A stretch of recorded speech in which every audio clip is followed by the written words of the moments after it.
পুনর্জন্মের পর রূপা প্রথম তার জন্য নির্ধারিত সঙ্গী রাহুলকে বিয়ে করতে রাজি হয়ে যায়, কারণ তার পূর্বের জন্মে রূপা জোর করে আকাশকে বিয়ে করেছিল। কিন্তু তাদের তৃতীয় বিবাহবার্ষিকীর দিন আকাশ তার চাচাতো বোন মিমকে বাড়িতে নিয়ে এসেছিল এবং এমনকি বলেছিল যে তারা তিনজনে এরপর থেকে একসাথে থাকবে। রূপা তাদের থামাতে চেয়েছিল, কিন্তু সে জানতে পারে মিম ইতিমধ্যে আকাশের সন্তানের মা হতে চলেছে। রূপা ছুটে এসে আকাশের কাছে ব্যাখ্যা চায়, কিন্তু দুর্ঘটনাক্রমে সেখানে পড়ে যায়। আকাশ হসপিটালে ফোন করতে চেয়েছিল, কিন্তু মিম তাকে থামিয়ে দেয় এবং আকাশ আর মিম মিলে রূপাকে আগুনে পুড়িয়ে মেরে ফেলে। কিন্তু তার আত্মা রাহুলকে আগুনে ছুটে যেতে দেখে এবং প্রতিশ্রুতি দেয় যে সে যাই হোক না কেন তার প্রতিশোধ নেবে। তারপর রাহুল প্রতিশোধ নেয় এবং নিজে আত্মহত্যা করে। তখনই রূপা বুঝতে পারে যে রাহুল তাকে সত্যিকার অর্থে ভালোবাসত। যখন সে আবার চোখ খুলল, তখন সে সেই দিনটিতে ফিরে এসেছিল যেদিন সে আকাশকে প্রস্তাব করেছিল। রূপার পরিবার আকাশের জন্য রূপা জীবনের ঝুঁকি নেওয়ায় রূপাকে বকা দিচ্ছিল।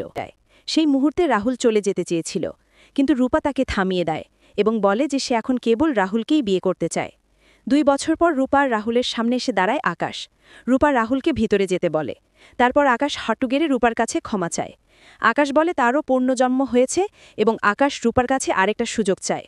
কিন্তু রূপা আকাশকে ক্ষমা না করে সেখান থেকে চলে যেতে বলে। কিন্তু আকাশ বলে যে রাহুল দীর্ঘদিন ধরে গোপনে নীলার সাথে ডেটিং করছে, এমনকি প্রমাণ হিসেবে ছবিও দেখায়। কিন্তু রূপা তার পূর্ববর্তী জীবনের ঘটনাগুলি স্মরণ করে এবং এখনও রাহুলকে বিশ্বাস করে। ভেতরে যাবার পর সে বলে যে সে ইতিমধ্যে আকাশকে তাড়িয়ে দিয়েছে। তারপর সে সাবধানতার সাথে জিজ্ঞাসা করে যে সে রাহুল তার কাছ থেকে কিছু লুকাচ্ছে কিনা। রাহুল অধৈর্য হয়ে না বলে এবং তারপর নীলার সাথে দেখা করতে চলে যায়। সে জানত না যে রূপা এবং আকাশ ঠিক তাদের পিছনে। রূপা বিশ্বাস করতে পারছিল না যে রাহুল, যে তার অতীত জীবনে তার জন্য মারা গিয়েছিল, সে আসলে তার সাথে বিশ্বাসঘাতকতা করছে। সেই রাতে নীলা মাতাল রাহুলকে নিয়ে বাড়িতে আসে এবং রূপাকে গর্ব করে বলে যে রাহুল তাকে পারিবারিক উত্তরাধিকার সূত্রে ব্রেসলেটটি দিয়েছে। সেই মুহূর্তে রাহুল শব্দ শুনে জেগে ওঠে। রূপা রাহুলকে অনুরোধ করে তাকে জানায় যে ব্রেসলেটটি নীলা চুরি করেছে, কিন্তু রাহুল রূপাকে ধাক্কা দিয়ে দূরে সরিয়ে দেয় এবং বলে যে সে নিজেই এটি নীলাকে দিয়েছে। রূপা কেঁদে প্রশ্ন করে যে রাহুল কি তাকে গভীরভাবে ভালোবাসে না, কিন্তু রাহুল বলে যে সে অনেক দিন ধরে রূপার প্রতি ক্লান্ত এবং তাই সে নীলাকে ডেট করছে। এতে রূপা এতটাই বিচলিত হয়ে পড়ে যে সে অজ্ঞান হয়ে পড়ে।